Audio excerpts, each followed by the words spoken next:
মুসা আলাইহিস সালামের উপর অনেক অত্যাচার চালিয়েছিল ফেরাউন, কিন্তু অন্তর থেকে ঈমানকে ছিনিয়ে নিতে পারে নাই। সাইয়েদনা বেলালকে উত্তপ্ত মরুভূমির মধ্যে শুইয়ে দেয়া হলো, পিঠ জ্বলে যাচ্ছিল, পুড়ে যাচ্ছিল। আপনারা জানেন যে আরব দেশের তপ্ত মরুভূমি এতটাই উত্তপ্ত, ওখানে চাল ফেলে দিলে ওইটা মুড়ি হয়ে যায়। সেটার মধ্যে শুইয়ে দিয়ে বলা হলো এবার আল্লাহরে ডাক।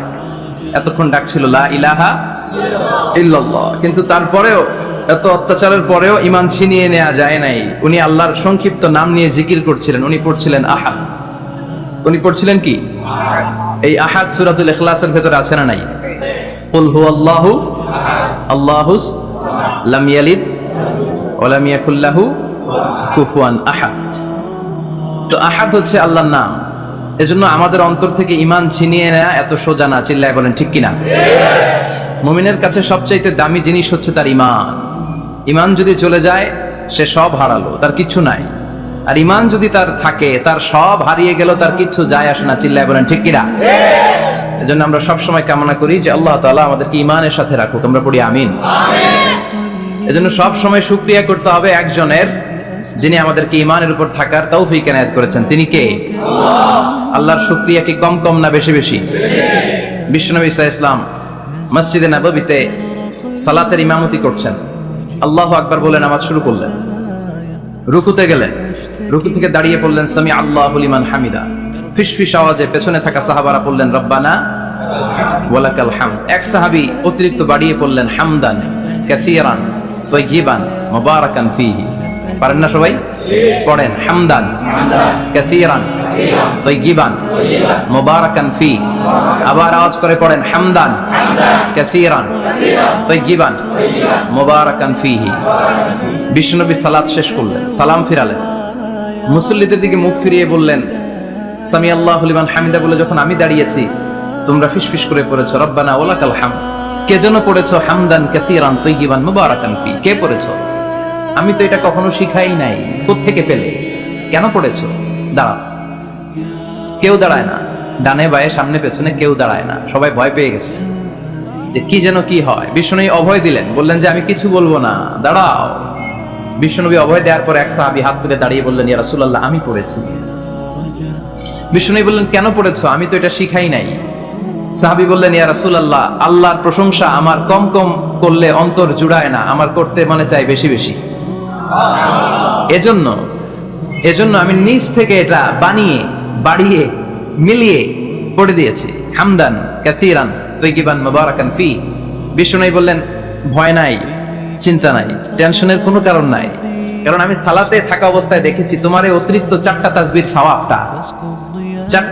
সওয়াবটা বিদউ ওয়া সালাসুনা মালাইকা, 30-এরও বেশি ফেরেশতা কে কার আগে এই সওয়াবটা আল্লাহর আরশে পৌঁছে দিবে এ নিয়ে আকাশে প্রতিযোগিতা চলছিল।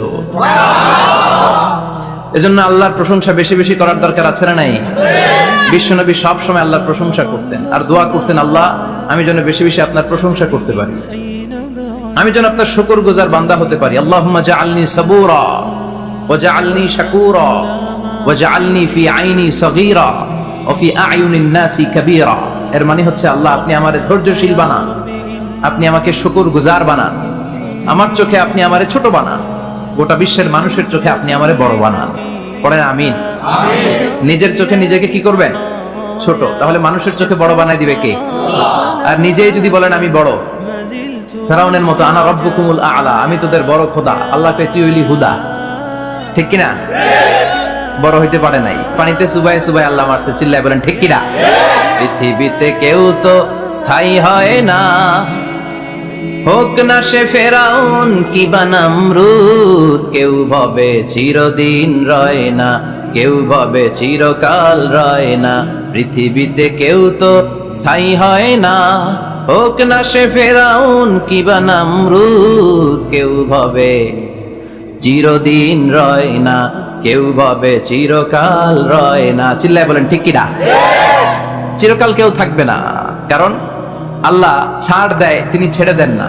মনে রাখবেন আল্লাহ কি দেয় আর কি দেয় না। ফেরাউনরে কি দিছিল? ছাড় দিছে, ছেড়ে দিছে। নমরুদরে কি দিছে? ছাড় দিছে, ছেড়ে দিছে। এখনো দেখা যায় আল্লাহ অনেককে ছাড় দেয়, ঢিল দেয়, সুযোগ দেয়, কিন্তু আল্লাহ ছেড়ে দিবেন না। চিৎকার করে বলেন ঠিক কিনা? এজন্য সব সময় প্রশংসা করব কার? আল্লাহ। খাওয়ার সময় প্রশংসা কার? আল্লাহ। ঘুমানোর সময় আল্লাহ। জিকির করার সময় আল্লাহ। ঘুষ খাওয়ার সময় ঘুষ খাওয়া যাবে না। রাশি ওয়াল মুরতাশি কিলাহুমা ফিন্নার। ঘুষ যে দেয়, ঘুষ যে নেয়, উভয়ই জাহান্নামে। আল্লাহ ঘুষ থেকে আমাদেরকে বাঁচাও। আমিন। বাংলাদেশে ঘুষ আছে না নাই? আছে। সরকারি অফিসগুলোতে শুধু নাই, বেশি। আল্লাহ ঘুষ থেকে হেফাজত করো, যৌতুক থেকে হেফাজত করো, পর্নোগ্রাফি থেকে হেফাজত করো, হিন্দি সিনেমা থেকে হেফাজত করো, মারামারি কাটাকাটি থেকে তুমি আমাদেরকে হেফাজত করো। গোটা বাংলার জমিনে ঐক্য প্রতিষ্ঠা করার তৌফিক দাও। মদিনার সমাজ যেন আমাদের দেশে প্রতিষ্ঠিত হয়, আল্লাহ তুমি তৌফিক দাও। চিল্লায় পড়েন আমিন। এজন্য বিপদে আপদে মুমিন সব সময় প্রশংসা করে কার? আল্লাহ। আল্লাহর প্রশংসা করে শেষ করা যায়? যাবে? ওয়া ইন তাউদ্দু নি'মাতাল্লাহি লা তুহসুহা। আমার নিয়ামত যদি গুনতে শুরু করে দাও, গুনে শেষ করা যাবে না। আর নিয়ামতের প্রশংসা যদি করো, আমি নিয়ামত আরো বাড়িয়ে দেব। আর যদি প্রশংসা না করো, তাহলে জেনে রাখো আমার শাস্তি বড় কড়া। আমি সব সময় ধরি না, ধরলে সারি না। এজন্য সবসময় প্রশংসা করতে হবে কার? আল্লাহ। বিপদে আপদে সুখে দুঃখে আল্লাহর প্রশংসা। অভিযোগ কমিয়ে দেন, দেখবেন সুখে থাকবে। এইটা নাই, ওইটা নাই, এইটা পাই নাই, ওইটা পাই নাই, জীবনে এইটা হই নাই রে, ওইটা পাইলাম না রে, এরকম অভিযোগ করে দাঁড়াচ্ছে অনেক। এরকম লোক আছে না নাই? এরা অসুখী, এরা অসফল। সফল ব্যক্তিদের একটা গুণাবলী হচ্ছে এরা কমপ্লেইন করে কম, কমপ্লেইন করে কম, তারা শুকরিয়া করে বেশি। দে আর ভেরি গ্রেটফুল। তারা শুকরিয়া করে বেশি। এটা পাই নাই, ওইটা পাই নাই, এগুলো বলবেন না। কারণ আপনি যেটা পাইয়া খুশি না, অনেকে এইটা পাওয়ার জন্য সংগ্রাম করে যাচ্ছে। আপনি এখন যেই জায়গাটাতে আছেন, এই জায়গাটাতে পৌঁছা অনেকে স্বপ্ন। আপনি এটা পেয়ে খুশি না, কিন্তু আপনার জায়গায় পৌঁছার জন্য অনেকে স্ট্রাগল করে যাচ্ছে, সংগ্রাম করে যাচ্ছে। আপনি যেই পজিশনে আছেন, শুধু এই পজিশনে আসাটাই অনেকের স্বপ্ন। তো শুকরিয়া করবেন না কেন? এজন্য সব সময় আমাদের বেশি বেশি শুকরিয়া করতে হবে কার?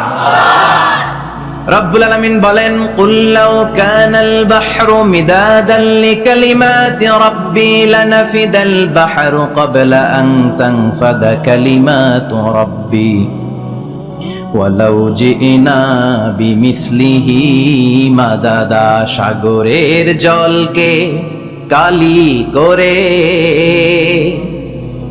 গাছের পাতাকে খাতা করে, তোমার মহিমা লেখা শেষ হবে না, যদিও লিখি প্রভু জীবন ভরে। সাগরের জলকে কালি করে, গাছের পাতাকে খাতা করে, তোমার মহিমা লেখা শেষ হবে না, যদিও লিখি প্রভু জীবন ভরে। সাগরের জলকে কালি করে। চিল্লায় বলেন ঠিক কিনা? সব সাগর মহাসাগরের জল যদি কালি হয়ে যায়, কি উপমা দিলেন আল্লাহ।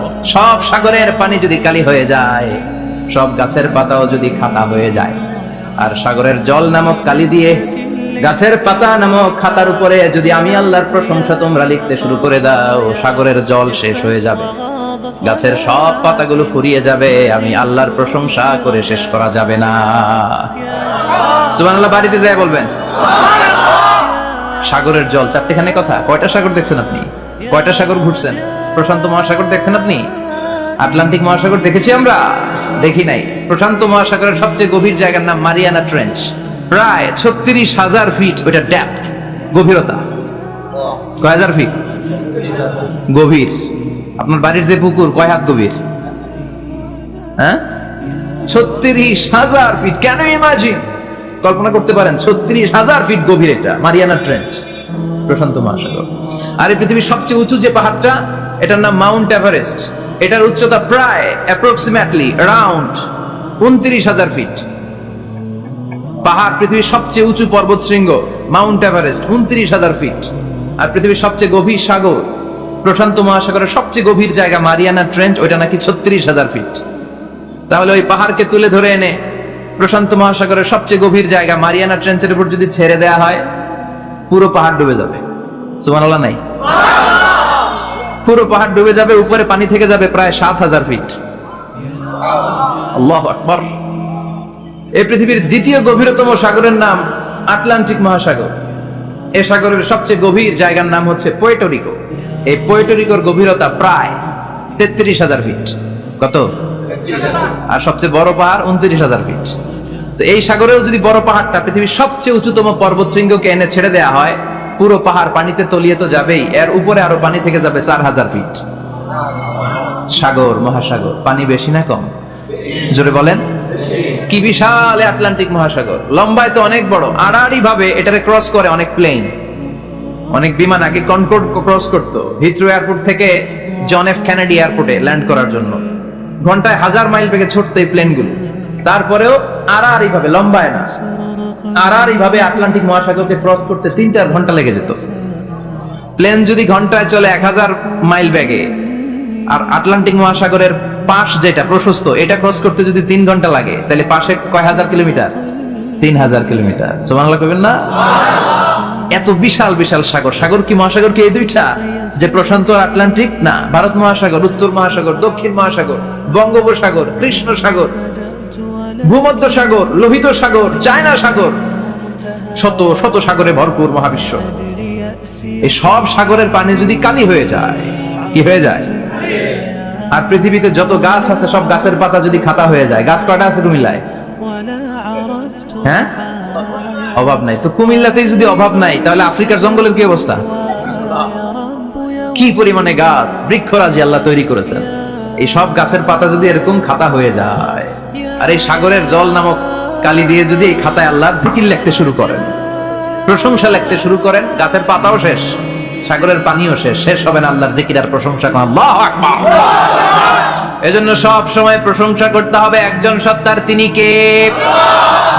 সে আল্লাহ বললেন, হুয়াল আউয়ালু ওয়াল আখিরু ওয়াল যাহিরু ওয়াল বাতিন ওয়া হুয়া বিকুল্লি শাইইন আলিম। আল্লাহ বললেন, আমার প্রশংসা করবি না কেন? আমি সবার প্রথমে, আমি সবার শেষে, আমি প্রকাশ্যে, আমি গোপনে। কার কথা? প্রথমে কে? জোরে বলেন। প্রথমে আল্লাহ আল্লাহ, শেষেও আল্লাহ আল্লাহ, আকাশে আল্লাহ আল্লাহ, জমিনে আল্লাহ আল্লাহ। পড়েন পড়েন। প্রথমে আল্লাহ আল্লাহ, শেষেও আল্লাহ আল্লাহ, আকাশে আল্লাহ আল্লাহ, জমিনে আল্লাহ আল্লাহ। আবার পড়েন। প্রথমে, শেষেও, আকাশে আল্লাহ আল্লাহ, জমিনে আল্লাহ আল্লাহ। নিখিল জাহান গাই গুণগান, তারে নামে গায় আমরাও গাহি তাআলা, হামদে বারি তাআলা, হামদে বারি তাআলা, হামদে বারি তাআলা। পড়েন আল্লাহু আকবার। তিনি প্রথম, তিনি শেষ, তিনি প্রকাশ্য, তিনি গোপন। এজন্য প্রশংসা চলবে একজনের। চিল্লায় বলেন কে? আল্লাহ তোমার প্রশংসার জন্য আমরণ আমরা করতে পারি, তৌফিক দাও। জোরে পড়েন আমিন। আমার আগে কথা বলছিলেন হযরত মাওলানা ইয়াহইয়া মাহমুদ দামাত বারাকাতুহু, প্রতিষ্ঠাতা প্রিন্সিপাল শাইখুল হাদিস জামিয়া দারুল উলুম রামপুরা ঢাকা। সুন্দর বয়ান করছিলেন, আমি খাচ্ছিলাম আর শুনছিলাম। প্রামাণ্য বর্ণনা করছিলেন কিভাবে কিয়ামত হবে, কিভাবে আমরা উঠব হুফাতান ওরাতান মুশাতান গুরলা, উলঙ্গ, নেকেড। সেদিন আমাদের গায়ে জামা থাকবে? জ্যাকেট থাকবে খালি। কি থাকবে? কিছু থাকবে, জামা থাকবে না, পায়ে জুতা থাকবে না, পেটে খাবার থাকবে না, খালি থাকবে চিৎকার। সেদিন থাকবে কি? মনে হয় কথাগুলো প্রতিদিন এগুলো রিমাইন্ডার দিবেন নিজেকে, যে ওই দিনটার মুখোমুখি আমি হতে যাচ্ছি, আমি কি তৈরি করেছি আখিরাতে নাজাতের জন্য। প্রতিদিন ভাবতে হবে যে দাদা চলে গেল, বাবা চলে গেল, আমিও ওই একই পথের যাত্রী। দ্য ডেস্টিনেশন ইজ সেম, গন্তব্য এক, কেউ আগে কেউ পরে। এটাই ওয়াজ, এটাই দামি ওয়াজ। এটা মনে রাখলেই মানুষ আর চুরি করতে পারে না, মিথ্যা বলতে পারে না, ইফটিজিং করতে পারে না, পরকিয়া করতে পারে না, মতের বিরুদ্ধে গেলে তারে রামদা দিয়ে কোপাইতে পারে না। চিল্লা এখন ঠিক কিনা? এটাই হচ্ছে ইসলাম। আখিরাতের স্মরণ, যিকরাদ্দার, চলে যেতে হবে। ছোট্ট আছি, বড় হব। এই যে দাড়ি পাকা মুরব্বীরা যারা আছেন, ওনার মায়ের পেট থেকে তো এরকম সাদা দাড়ি নিয়ে বেরিয়েছিল না? ছোট্ট বাচ্চা হয়ে এসেছিল, ওনারা ওয়া ওয়া করে কেঁদেছে। শৈশব, কৈশোর, যৌবন, প্রৌঢ়ত্ব, বার্ধক্য, বয়সের ভার, চুল আর দাড়ির শুভ্রতা। আগে ছিল সিঙ্গেল, হয়েছে ডবল, এরপর হয়েছে মেয়ের বাপ, এরপরে শ্বশুর, এরপরে নানা। This is the circle of life. এটাই সার্কেল, রাউন্ড, এভাবে ঘুরে আবার চলে যেতে হবে। এই চিন্তাটা যদি মাথায় থাকে, ওই লোক টেন্ডারবাজি করতে পারে, চাঁদাবাজি, ইফটিজিং, মিথ্যা বলতে পারে, যৌতুক খেতে পারে। এজন্য সব সময় give yourself the reminder of আখিরাহ। আখিরাতের রিমাইন্ডার নিজেরাই নিজে দেন। অন্যায় হয়ে গেলে, ভুল হয়ে গেলে রিমাইন্ডার দেন যে থাকতে আসি নাই, চলে যাব। কেউ থাকতে পারে নাই, নবীরাও পারে নাই। যেই মালাকুল মাউত রূহ কবজ করে, ওই ফেরেশতা থাকতে পারছে? চলে গেছে। আমাদেরকে চলে যেতে হবে। আল্লাহ বুঝার তৌফিক দাও। তো উনি এগুলো নিয়ে দেখলাম কথা বলছিল, চমৎকার বলছিল। এরকম ভালো আলেমদের দাওয়াত দেওয়া উচিত, যারা কিচ্ছা কাহিনী না বলে কনস্ট্রাকটিভ কথা বলে, কিছু শিখে যাওয়া যায়, কিছু জেনে যাওয়া যায়। পুঁজির বোঝাটা হালকা না, ভারী করা যায়, ঠিক কি না? আল্লাহ আমাদেরকে তৌফিক দান করুক, উনি যা বললেন আমরা যেন আমল করতে পারি। আরো অনেকে কথা বলেছেন, যারাই বলেছেন নিঃসন্দেহে কোরআন থেকে বলেছেন। আমরা চাই এই কোরআনের কথা ছড়িয়ে পড়ুক শহর, গ্রাম, বন্দর, বিশ্বের আনাচে কানাচে, সব জায়গায়। রাজি আছেন তো? কোরআন দিয়ে দেশ চলুক আমরা চাই না? কোরআন দিয়ে সমাজ চলুক আমরা চাই না? কোরআনের ভেতরে সব সমস্যার সমাধান দিয়েছে কে? সমাধান চাও যদি জীবনে মরণে, ফিরে যাও খুঁজে নাও, চোখ রাখো কোরআনে। পড়েন সবাই, সমাধান ফিরে যাও খুঁজে নাও, চোখ রাখো কোরআনে। If you want the solution this দুনিয়া এন্ড আখিরা, go back, have a look to the holy কোরআনে। ঠিক কি না? Go back, sit down and have a look to the Quran. বসো, ঠান্ডা মাথায় দেখো কোরআনে কি বলেছে আল্লাহ। প্রবলেম সলভিং মেথডোলজি, সব সমস্যার সমাধান এই কোরআনে আছে না নাই? এই কোরআনের মজলিসে আজকে আসতে বসতে পেরে খুশি না বেজা? কম না বেশি? আসুন আমরা আল্লাহর দরবারে শুকরিয়া জানাই আর পড়ি আলহামদুলিল্লাহ। প্রাণটা খুলে পড়েন আলহামদুলিল্লাহ। আল্লাহর একটা ডাক দেন, বলেন ইয়া আল্লাহ। আরো জোরে পড়েন ইয়া আল্লাহ। আল্লাহ তুমি কবুল কর। আমরা সরাসরি এই বইটা থেকে এখন কথা শুনবো। এই দেখেন, পৃথিবীর কোনো বই এত ময়লা থাকে না যত ময়লা থাকে কোরআনে। কারণ সমাধান দিবে তো, এজন্য ময়লা টয়লা নিয়ে সব সমাধান করে ফেলবে কোরআন। যত জায়গায় তাফসীর করতে যাই, ধুলাবালি মিশে থাকে। Quran for not your bookshelf, Quran is for yourself. কোরআন আপনার বুক সেলফের জন্য না, কোরআন আপনার জন্য। আমরা বুক সেলফে রাখি, তাও নিচের থাকে না, উপরের থাকে, যাতে কেউ নাগাল না পায়। এরকম ডাকাইত আছে না নাই? কোরআনের সাথে অ্যাটাচমেন্ট বাড়াতে হবে। You have to increase your attachment with the holy Quran. এটা এনলাইটেন করতে এসেছে আপনার জীবনকে, আলোকিত। আলোকিত, এই যে আমরা কোরআনের উপর আলোকপাত করি না, এটা এনলাইটেন করে, আলো বিচ্ছুরিত করে, আপনার জীবনকে উজালা করবে। এজন্য কোরআনের সাথে সম্পর্ক বাড়াতে হবে, শুদ্ধভাবে পড়তে জানতে হবে, অর্থ জানতে হবে।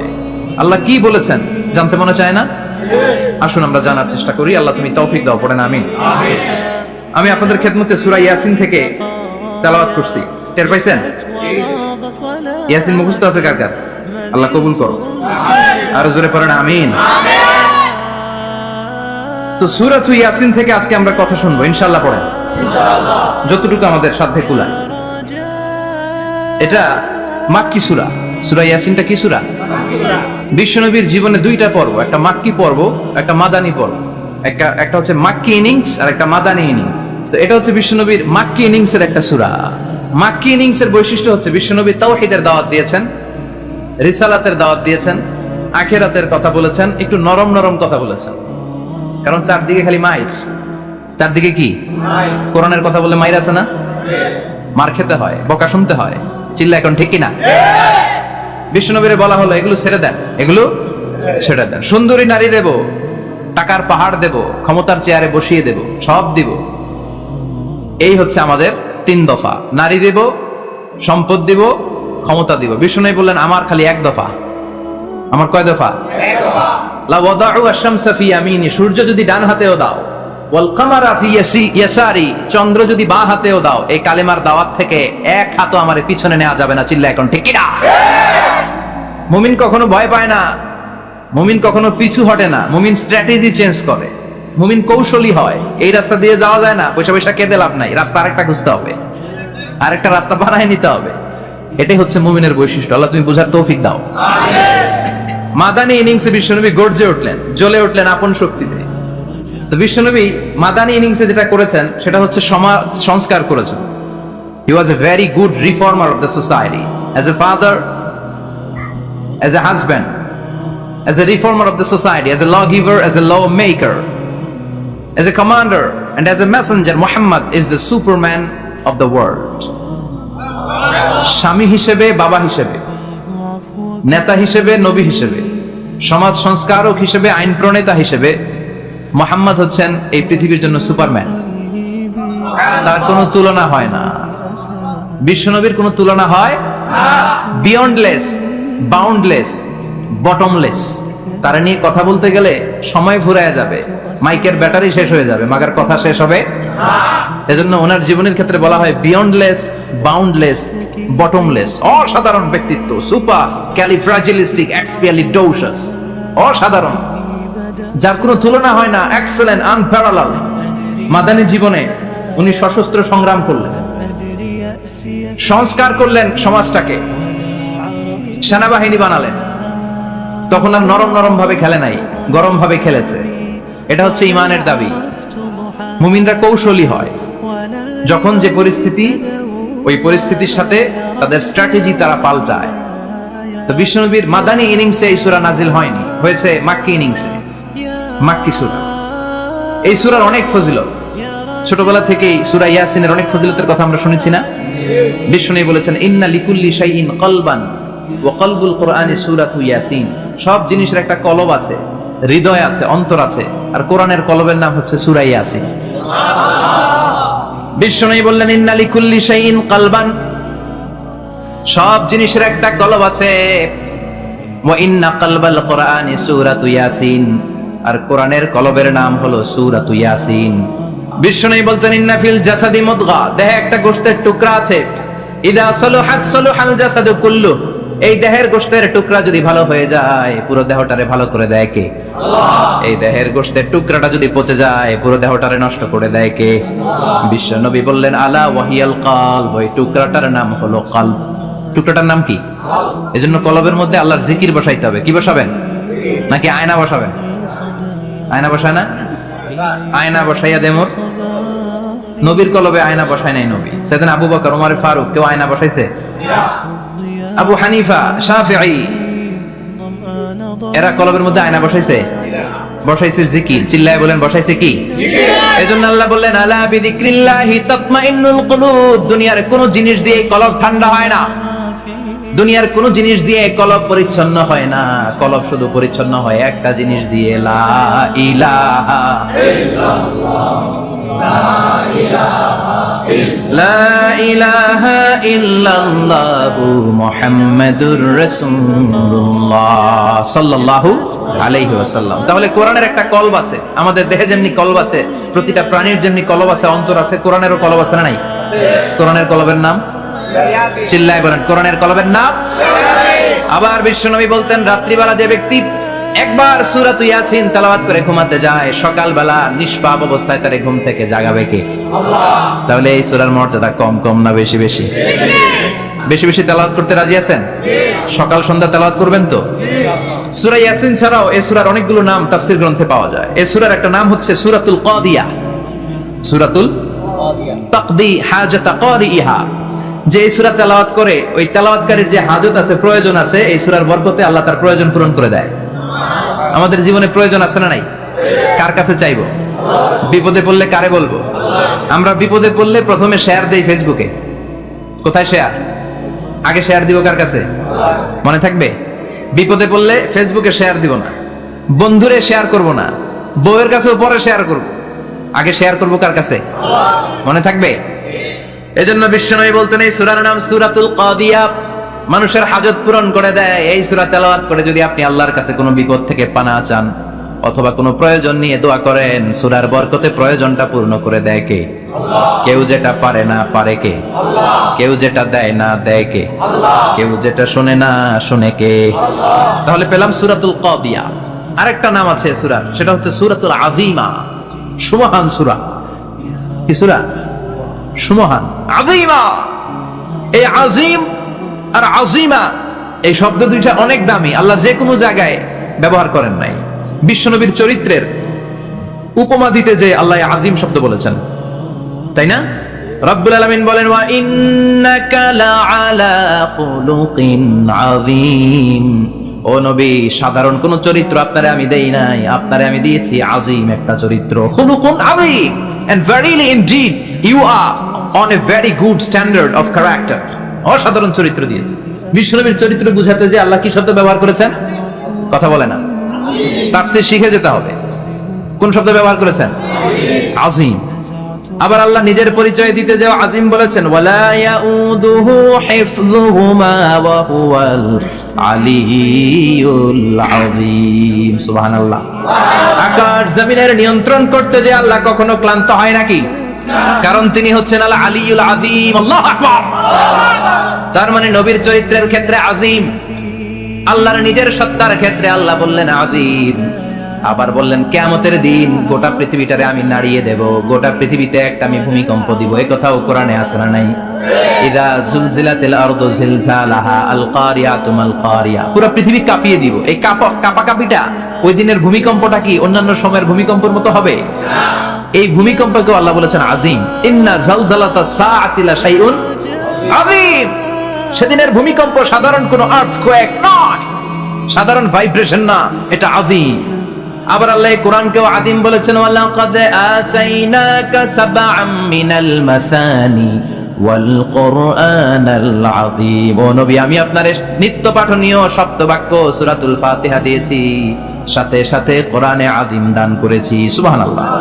তার মানে কোরআনের ক্ষেত্রে আযীম, কিয়ামতের ভূমিকম্প এটা আযীম, আল্লাহ নিজেও আযীম, বিশ্বনবীর চরিত্র আযীম। আবার এই সূরাটাও যেহেতু দামি, এজন্য এই সূরার নাম সূরাতুল আযীমা। সূরাতুল সুবহান সূরা। এটা যেন তেন সূরা নয়, এটা তো কোরআনের কলব। কলব ছাড়া মানুষ বাঁচে? হার্ট ফাউন্ডেশনে যেয়ে দেখবেন মানুষের কি অবস্থা। হৃদরোগ, হৃদয় যার নষ্ট, তার যে কত কষ্ট। এই যে কি পরানো লাগে এখন, রিং পরায়, এনজিওগ্রাম এনজিওপ্লাস্টি করে আর্টারি ব্লক করে ফেলে। চর্বি, এত চর্বি আমরা খাই, এত গরুর গোশত আমরা খাই। মনে রাখবেন, যেই প্রাণীর পা বেশি ওইটার ভিতরে কোলেস্টেরল বেশি। মাছের কয় পা? হ্যাঁ, নাই, এখানে নাই, মাছের পাটা নাই, কোলেস্টেরল নাই। মুরগির কয় পা? জোরে বলতে হবে। তার মানে কিছু কোলেস্টেরল আছে না নাই? গরুর কয় পা? কোলেস্টেরল বেশি না কম? এইবার কোন চিংড়ির কয় পা? সবচেয়ে বেশি কোলেস্টেরল কন্টেইন করে শ্রিম্প, প্রন, চিংড়ি। এজন্য এগুলো কম খাইতে হবে। তবে 40-এর আগে যারা আছেন ধুমায়া খান, 40-এর পরে এই যে মাটন, ল্যাম্প, ছাগলের গোশ, খাসির গোশ, চিংড়ি, এগুলো আপনার ডায়েট থেকে বাদ দিয়ে দিতে হবে। বুঝতে পেরেছেন? এজন্য এই সূরাটা যেন তেন সূরা নয়, এটা তো কোরআনের কলিজা, হার্ট, হৃদয়। এজন্য সূরাটা সূরাতুল আযীমা। সুবহানাল্লাহ পড়েন। তার মানে 1 নম্বরে পেলাম সূরাতুল কাদিয়াহ, 2 নম্বরে পেলাম সূরাতুল আযীমা, 3 নম্বরে সূরার আরেক নাম হলো সূরাতুল মুইম্মা। সূরাতুল মুইম্মা। মুইম্মার 2 অর্থ। এক অর্থ হচ্ছে এটার বরকতটা আম, সবার জন্য, যেই পড়ে সেই বরকত পায়, এজন্য মুইম্মা। আবার মুইম্মার আরেক অর্থ হচ্ছে যেই সূরা শত্রুকে অন্ধ করে দেয়। কি করে দেয়? এই সূরার প্রথম 9টা আয়াত যদি বিপদে পড়ে, শত্রুর কবলে পড়ে আপনি তেলাওয়াত করেন, শত্রুর চোখটারে অন্ধ করে দিবে কে? বিশ্বনবী মক্কা থেকে যখন মদিনায় যায়, হিজরতের সময় বিশ্বনবী সূরাতুল ইয়াসিনের প্রথম 9টা আয়াত তেলাওয়াত করলেন। তেলাওয়াত করে আল্লাহর নাম নিয়ে ঘর থেকে বের হলেন। আশেপাশে কাফেররা ঘুরে কিন্তু বিশ্বনবীরে দেখে না, সবাই খালি এরকম এরকম করে, ডানে বায়ে হাতায় বিশ্বনবীর সামনে দিয়ে যায়, কিন্তু কাফেরদের চোখ অন্ধ করে দিয়েছে কে? এজন্য কোরআন তেলাওয়াত করলে কাফেরদের চোখকে অন্ধ বানায় দেয় কে? এজন্য সূরার একটা নাম হচ্ছে সূরাতুল মুইম্মা। কি নাম? অন্ধ করে দেয়। তাফসিরে কুরতুবীর মুসান্নিফ ইমাম আল কুরতুবী, উনাকে জালিম বাদশা বন্দী করেছিল। ওনার তাফসিরে এসেছে উনি শক্তিশালী লোক ছিলেন, জেলখানা ভেঙে বাঁচার জন্য দিছে দৌড়। উনারেও ধরার জন্য জালিম বাদশার সৈনিকেরা ঘোড়া নিয়ে রওনা হয়েছে। উনিও দৌড়ায়, ঘোড়াও পেছন থেকে আসে। ওমিয়া মানুষ কি ঘোড়ার দৌড়ের সাথে পারে? উনি হাঁটতে হাঁটতে হয়রান হয়ে এক বালুর ময়দানে যে ধপাস করে পড়েছে। ওরাও ঘোড়া দিয়ে এসে নেমেছে, কিন্তু আজীব তামাশা, উনি বালুতে ধপাস করে পড়েই সূরাতুল ইয়াসিনের প্রথম 9 আয়াত তেলাওয়াত করতে শুরু করেছেন। ওরা নিচে নেমে ডানে বায়ে সামনে পিছনে খালি খুঁজে, কিন্তু দেখে না, সামনেই কিন্তু বসা। ওদের চোখটা অন্ধ করে দিছে কে? বিশ্বাস হয়? এজন্য বিপদে পড়লে সূরাতুল ইয়াসিনের প্রথম 9 আয়াত পড়তে রাজি আছেন? আল্লাহ তুমি তৌফিক দাও। আর জোরে পড়েন আমিন। এজন্য আল্লাহ চমৎকার ভাবে এই সূরাটা শুরু করে দিলেন দুইটা কাটা অক্ষর দিয়ে। আল্লাহ বললেন ইয়াসিন ওয়াল কুরআনিল হাকীম ইন্নাকা লামিনাল মুরসালিন আলা সিরাতিম মুস্তাকিম। পড়েন সুবহানাল্লাহ। ইয়াসিন সূরাটা শুরু করলেন কি দিয়ে? এটা কি কোনো বাক্য? এটা কি কোনো শব্দ? এটা কি অক্ষর? দুইটা। প্রথম অক্ষরের নাম, দ্বিতীয়টা আওয়াজ করে বলেন, প্রথম অক্ষরটার নাম, দ্বিতীয়টা। খুব চমৎকার না? বাক্য দিয়ে এই সূরাটা শুরু করে নাই। যেমন ইদা জুলজিলাতিল আরদু জিলজালাহা, এই সূরার প্রথম আয়াত, এটা একটা বাক্য না? ওয়াদ-দুহা ওয়াল-লাইলি ইদা সাজা, বাক্য না? কিন্তু ইয়াসিন এটা কি কোনো বাক্য? এটা কি কোনো শব্দ? না, এটা কাটা দুইটা অক্ষর। সুবহানাল্লাহ পড়েন। আল্লাহ 114টা সূরা, প্রায় 29টা সূরা এরকম কাটা কাটা অক্ষর দিয়ে শুরু করেছেন। সুবহানাল্লাহ নাই? এই 29টা সূরা কখনো আল্লাহ একটা অক্ষর দিয়ে শুরু করেছেন, কখনো দুইটা অক্ষর দিয়ে, কখনো তিনটা দিয়ে, কখনো চারটা দিয়ে, কখনো পাঁচটা দিয়ে। একটা অক্ষর দিয়ে আল্লাহ কোরআনের সূরা শুরু করেছেন। এরকম একটা সূরা বলেন, নুন ওয়াল কলামি ওয়া মা ইয়াসতুরুন। নুন, নুন দিয়ে সূরা শুরু হয়ে গেছে। তারপরে কফ, এক অক্ষর দিয়ে সূরা শুরু হয়ে গেছে। সুবহানাল্লাহ পড়েন। এবার বলেন দুই অক্ষর দিয়ে সূরা শুরু হয়েছে এরকম সূরা বলেন। এত দূরে যান কেন? এটা আছে না নাই? ইয়াসিন। সুবহানাল্লাহ পড়েন।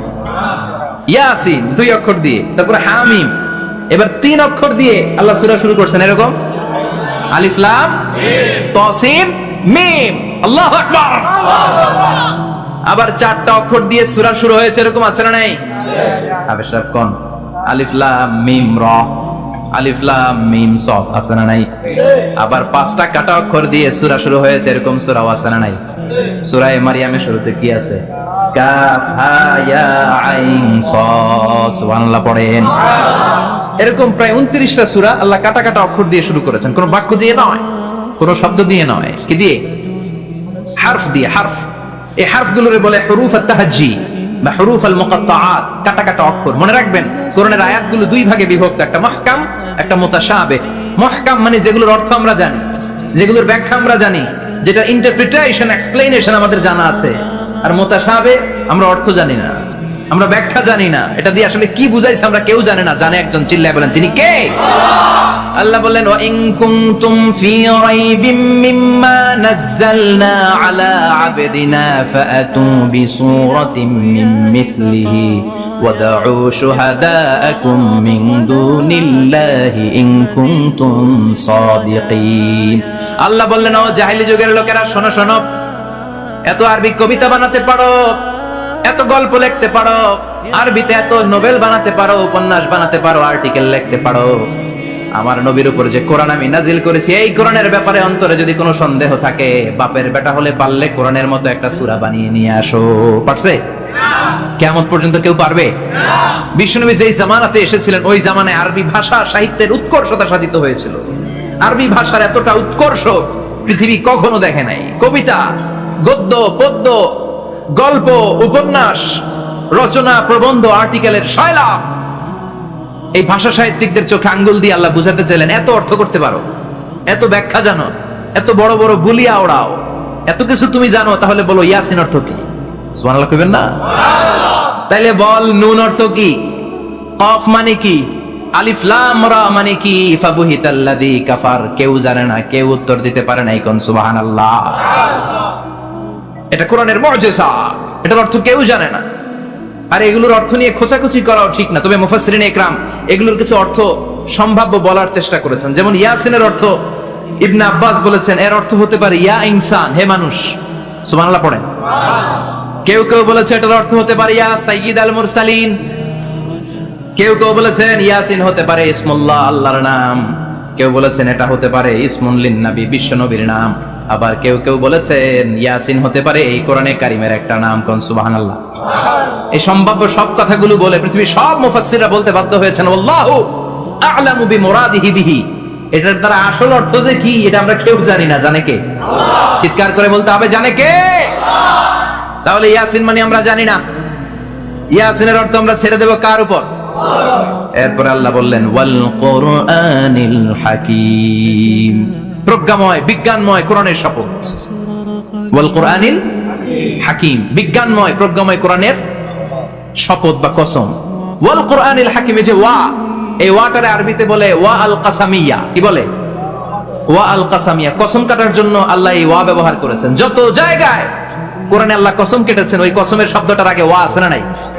ও মিয়া, কোরআনে আল্লাহ সময়ের শপথ করেছেন, কসম কেটেছেন, যুগের কসম কেটেছেন, যুগের সময়ের আরবি হলো আল আসর। এই আসরের আগে ওয়া আছে না নাই? কি বলছে আল্লাহ? ওয়াল আসর, ওয়াল। আবার তিন ফলের কসম আল্লাহ কোরআনে কেটেছেন, কি বলেছেন? ওয়াত্তিন, মানে তিনের কসম। জাইতুনের কসম কেটেছেন, বলেছেন ওয়াজ জাইতুন। তুর পাহাড়ের কসম কেটেছেন, বলেছেন ওয়া তুর সিনিন। যত জায়গায় কসম তত জায়গায় ওয়া আছে না নাই? পাহাড়ের নামে কসম কেটেছেন, আল্লাহ বলেছেন ওয়া তুর। সূর্যের নামে কসম কেটেছেন, আল্লাহ বলেছেন ওয়া শামসি ওয়া দুহাহা। সুবহানাল্লাহ কইবেন না? ফজরের নামে কসম কেটেছেন, কি বলেছেন? ওয়াল ফাজর। জিলহজ মাসের প্রথম 10 রাতের কসম কেটেছেন, কি বলেছেন? ওয়া লায়ালিন আশর। জোর আর বেজরের কসম কেটেছেন, আল্লাহ বলেছেন ওয়াশ-শাফঈ ওয়াল ওয়াতর। সূরা ইয়াসিনে কাটা কাটা দুইটা অক্ষরের পরে রব্বুল আলামিন কোরআনের কসম কেটেছেন। এজন্য আল্লাহ বলেছেন ইয়াসিন ওয়াল কোরআনিল হাকিম। ইয়াসিন ওয়াল কোরআনিল হাকিম, প্রজ্ঞাময় বিজ্ঞানময় কোরআনের শপথ। কোরআনের মধ্যে বিজ্ঞান আছে না নাই? বেশি না কম? বিশ্বাস হয় না? নাস্তিকদের কথা বিশ্বাস হয়? নাস্তিকরা বলে কোরআনের মধ্যে বিজ্ঞান নাই, কোরআনের মধ্যে সায়েন্স নাই, কোরআনের ভেতরে টেকনোলজি নাই। কিন্তু কোরআন বলে এমন কিছু নাই, মানুষের প্রয়োজনীয় এমন কিছু নাই যেটা আমার ভিতরে নাই। আল্লাহু আকবার। আল্লাহ বললেন মা ফাররাতনা ফিল কিতাবি মিন শাই, কিতাবের মধ্যে আমি কিছু বাদ রেখে দেই নাই। ইতিহাসের কথা বলেছি, পাতাল পুরীর কথা বলেছি, ঊর্ধ্ব জগতের কথা বলেছি, মহাকাশের কথা বলেছি, cosmology, astrology, geology, zoology, botany, human anatomy, embryology, সবকিছুর কথা কোরআনের মধ্যে দিয়েছে কে? কোরআনের ভেতরে মানুষের কথা আছে না নাই? কোরআনের মধ্যে গাভীর কথা আছে না নাই? গাভীর কথাও আছে। কই আছে? হ্যাঁ, সূরাতুল গাভীর সূরা। সুবহানাল্লাহ কইবেন না? মানুষের কথা আছে সূরাতুল ইনসান, জিনদের কথা আছে সূরাতুল জিন, মাকড়সার কথা আছে সূরাতুল আনকাবুত, মৌমাছির কথা আছে সূরাতুন নাহল।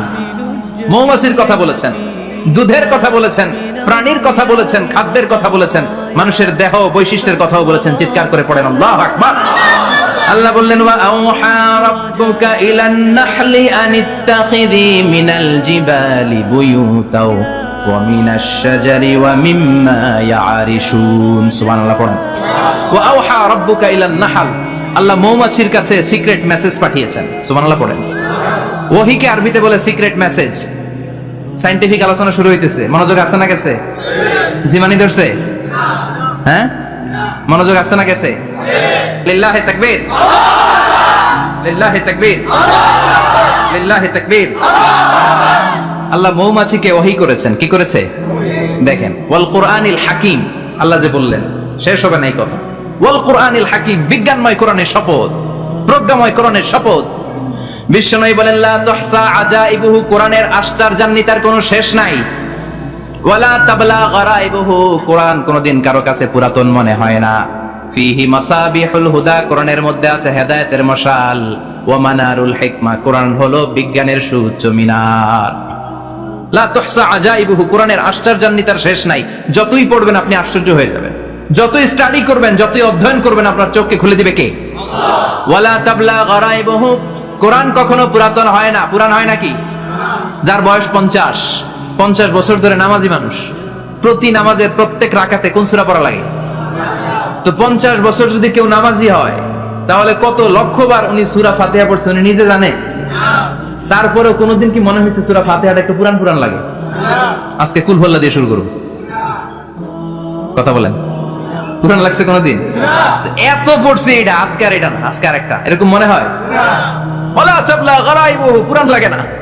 প্রতিদিন নতুন, প্রতিনিয়তই নতুন, অলওয়েজ নিউ, সব সময় নতুন। এজন্য বিশ্বনবী বললেন লা তুহসা আজাইবুহু, কোরআনের আশ্চর্যান্বিতার শেষ নাই। ওয়ালা তাবলা গারাইবুহু, কোরআন কখনো পুরাতন হয় না। ফিহি মাসাবিহুল হুদা, কোরআনের মধ্যে আছে হেদায়েতের মশাল। ওয়া মানারুল হিকমা, কোরআন হলো বিজ্ঞানের সুউচ্চ মিনার। সুবহানাল্লাহ। আল্লাহ বললেন ওয়া আওহা রাব্বুকা ইলান নাহাল, আমি মৌমাছির কাছে মেসেজ দিলাম, সিক্রেট মেসেজ, আনিত্তাখিযি মিনাল জিবালি বুয়ুতা, তোমরা পাহাড়ের মধ্যে তোমাদের বাড়ি বানাও, মৌচাক বানাও, অমিনা সাজার গাছের মগ ডালে, বড় বড় ডালে তোমরা বাসা বানাও, ওয়া মিম্মা ইয়ারিশুন, উঁচু উঁচু জায়গায় মৌচাক বানাও, যাতে করে গ্রামের ছোট্ট ছেলেরা ঢিল মারতে না পারে। কোন সুবহানাল্লাহ। মৌমাছির আল্লাহ শিখাই দিছে, নিচু জায়গায় কোনোদিন মৌমাছির বাসা দেখবেন, নিচু জায়গায় সহজে নাগাল পাওয়া যায়, ধরা যায়, কথা কন, ডাল বে মগ ডালে ওঠা লাগে মধু খাইতে চাইলে, চিল্লায় বলেন ঠিক কিনা। আল্লাহ সিক্রেট মেসেজ দিলেন আর বললেন আনিত্তাখিযি, আলেম যারা আছেন বলেন তো ইত্তাখিযি এটা কি মুযাক্কারের সিগা না মুয়ান্নাসের সিগা? কথা কইতে হবে, কেউ নাই এটার উত্তর দেওয়ার মতো। মুয়ান্নাস, মাশাআল্লাহ, এটা স্ত্রীবাচক শব্দ। আল্লাহ মৌমাছিকে যে মেসেজ করছে পুরুষ মৌমাছিরে কয় নাই, এটা নারী মৌমাছিরে কইছে, চিল্লা এখন সুবহানাল্লাহ। এখন গবেষণা করে দেখা গিয়েছে কার্ল ভন ফ্রিচ, একজন অস্ট্রিয়ান বিজ্ঞানী, উনি এটা নিয়ে গবেষণা করে 73 সালে 1973 তে নোবেল পেয়ে গেছে। এই আয়াতের উপর গবেষণা করে আল্লাহ কেমন করে সিক্রেট মেসেজ দিয়েছেন, কেমন করে মৌমাছি মৌচাকের বাসা বাঁধে, কেমন করে মধু আহরিত হয়, এটার উপর গবেষণা করে উনি একটা বই লিখেছেন, দ্য ডান্সিং বিজ, নেচে যাওয়া মৌমাছিগুলো, নাচতে নাচতে যেতে থাকা মৌমাছিগুলোর উপর একটা বই লিখে দ্য ডান্সিং বিজ লিখে উনি নোবেল প্রাইজ পেয়েছেন এই মধুর উপরে। চিল্লায় পড়েন আল্লাহু আকবার।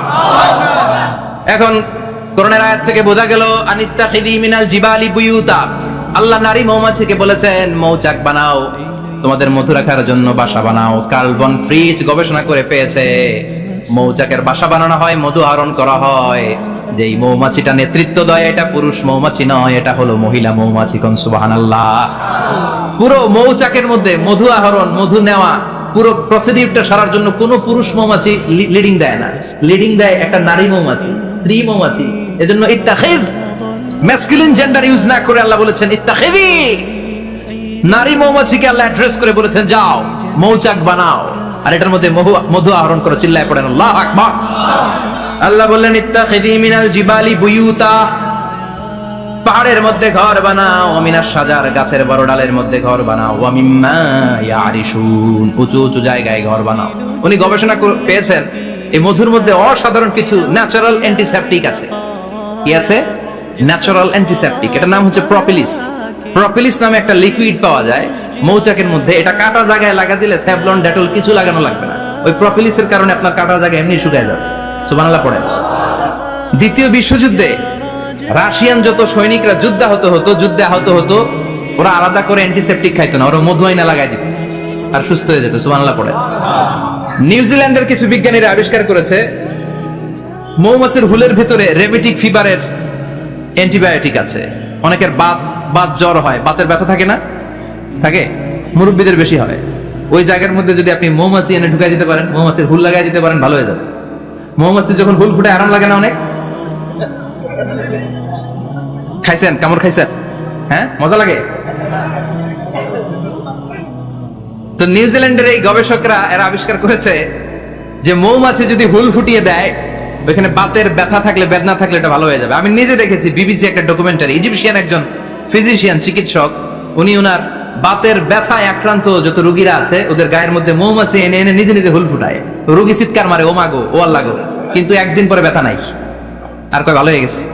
সুবহানাল্লাহ কইবেন না? তো এজন্য এই কার্ল ভন ফ্রিচ 1973 তে দ্য ডান্সিং বিজ লেখে গোটা বিশ্বকে তাক লাগিয়ে দিয়েছে। তার গবেষণার প্রতিটি পয়েন্ট কোরআনের আয়াতের সাথে মিলে যায়। চিৎকার করে পড়েন আল্লাহু আকবার। এই যে আমরা মধু খাই, এই মৌচাকের ভেতরে অন এন অ্যাভারেজ অ্যারাউন্ড 60,000 মৌমাছি থাকে। তিন ভাগে, একটা হচ্ছে কুইন বি, একটা মেল বি, আর একটা হচ্ছে ওয়ার্কার বি। একটা থেকে রানী মৌমাছি, এর নেতৃত্বে সবাই চলে। আর একটা থেকে মেল বি, পুরুষ মৌমাছি, বংশ বাড়ানোর জন্য এদের কাজে লাগে। আর সব হচ্ছে ওয়ার্কার বি, সবাই কাজ করে। আল্লাহ বললেন সুম্মা কুলি মিন কুল্লি সামারাত ফাসলুকি সুবুলা রাব্বিকি যুলুলা। আল্লাহ সিক্রেট মেসেজ দিয়ে বললেন গাছের উপরে বাসাবাদ, পাহাড়ের উপরে মৌচাকের বাসাবাদ, উঁচু উঁচু জায়গায় তোমরা তোমাদের বাসা বাঁধো। সুম্মা কুলি মিন কুল্লি সামারাত, এরপর এলাকার যত মিষ্টি মিষ্টি ফুল আছে, ফল আছে, ওখান থেকে রস নিয়ে আসো। সুবহানাল্লাহ। পুষ্পরস সংগ্রহ করে মধুগুলো, এটার বলে sweet nectar. They collect the sweet nectar from the flowers.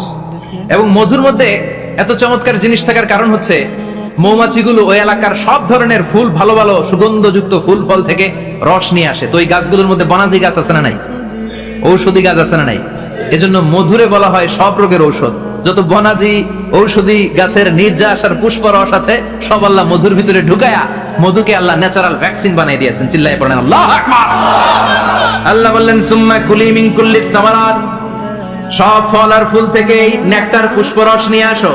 ফাসলুকি সুবুলা রাব্বিকি দুলুলা, যেমন যেমন গিয়েছিলা পথ চিনায় আবার ফিরে আসো। ইয়াখরুজু মিন বুতুনিহা শারাব, এরপর তাদের পেট থেকে বের হয় শারাব। মুখতালিফুন আলওয়ানু, এক একটা মধুর কালার হয়ে যায় এক এক রকম। কোন সুবহানাল্লাহ।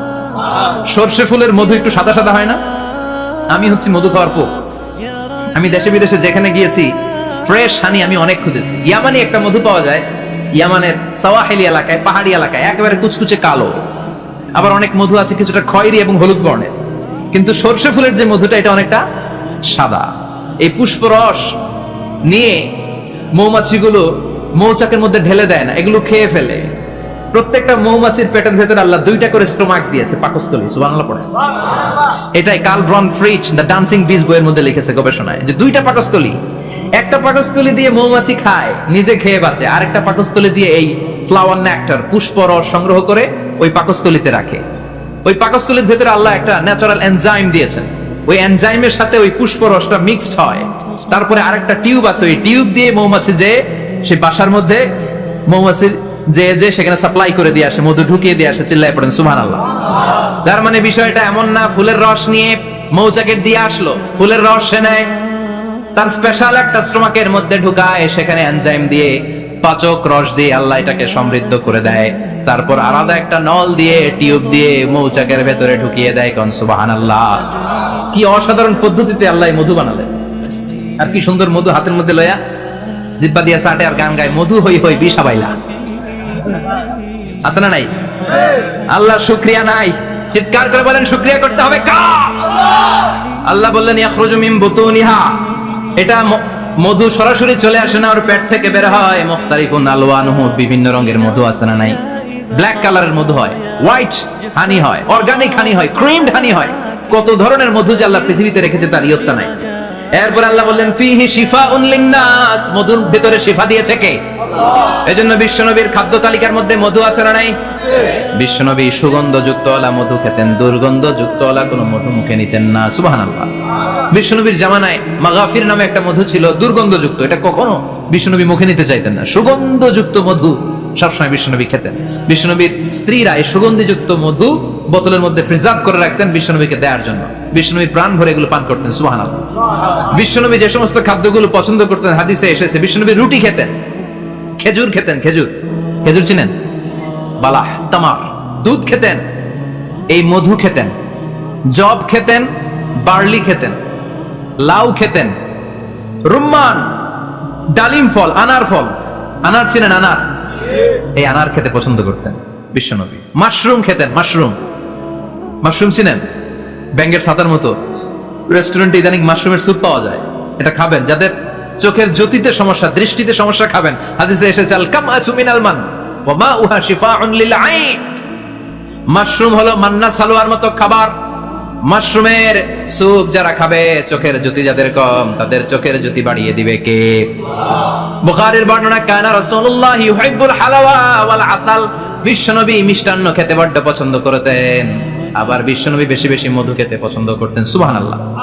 কোরআনে দুইটা জিনিসের ক্ষেত্রে আল্লাহ শিফা যোগ করেছেন, যে দুইটা জিনিসের সাথে সম্পৃক্ত হলে শিফা। এক হচ্ছে কোরআন পড়লে শিফা, অনুনাজ্জিলু মিনাল কোরআনি মা হুয়া।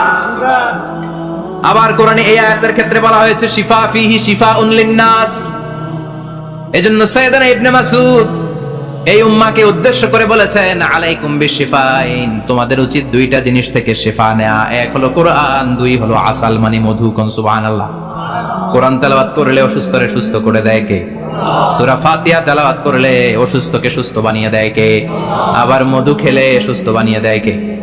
মধু খেয়ে প্রশংসা করবেন কার? নাকি মধু হই হই বিষা বাইলা বলবেন এগুলো কখনো?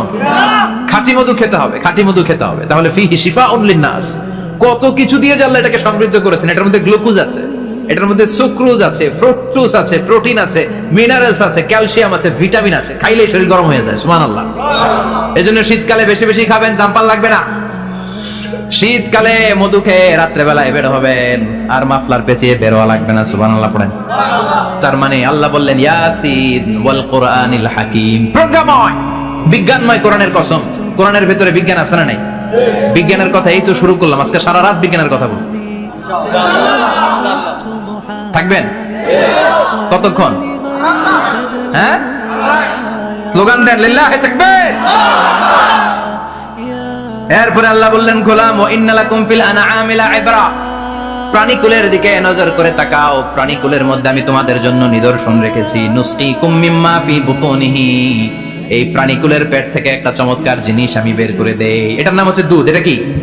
দেখেন একই আয়াতের মধ্যে আল্লাহ মধুর কথাও বললেন, আবার দুধের কথাও বললেন। দুধটা কিভাবে হয়, উৎপন্ন হয়, মধু কেমনে হয়, ইঞ্চি ইঞ্চি কথা এই কোরআনের ভেতরে তুলে ধরলেন কে?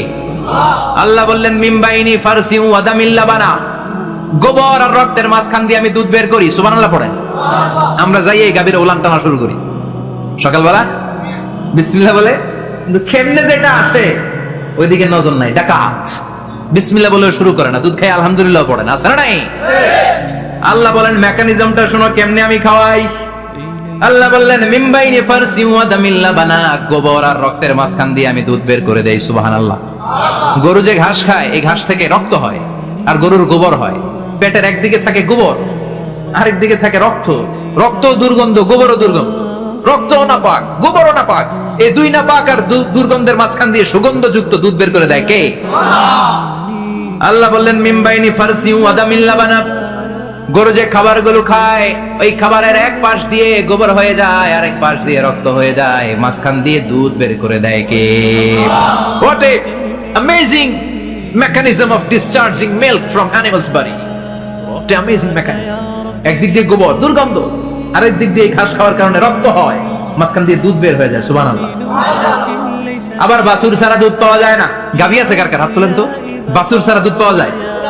শুধু গাভী, বাছুর নাই, দুধ আসবে? আবার এই যে বিশাল বড় ওলান 20 কেজি দুধ দেয় প্রতিদিন, এই ওলান কাটলে দুধ পাওয়া যায়? এক ফোঁটা দুধও ওলানটা কেটে টুকরা টুকরা করলে আপনি পাবেন না। এটা আলাদা মেকানিজম। এটা ভিতর থেকে একটা নির্যাস, বাছুর নিয়ে দুইটা ঢু মারবেন, ওই নির্যাস দিয়ে দুধ বেরোতে থাকবে গোবর আর রক্তের মাঝখান দিয়ে। এজন্য বিশ্বনবী বলতেন বেশি বেশি দুধ খাও। দুধ হলো সুষম খাদ্য। পৃথিবীতে আবিষ্কৃত যত খাবার আছে দুধের চাইতে ভালো খাবার আছে নাকি? কথা কন। মানুষ পানি খেয়ে 3-4 দিন বাঁচে জানেন, আর পানির মধ্যে লবণ দিলে 7-8 দিন বাঁচতে পারবেন। আর দুধ পাইলে আজীবন বাঁচবেন। দুধ খেয়ে যদি হজম করতে পারেন, দুধ খেয়ে হজম করতে পারলে আজীবন বেঁচে যাবেন। সুষম খাদ্য।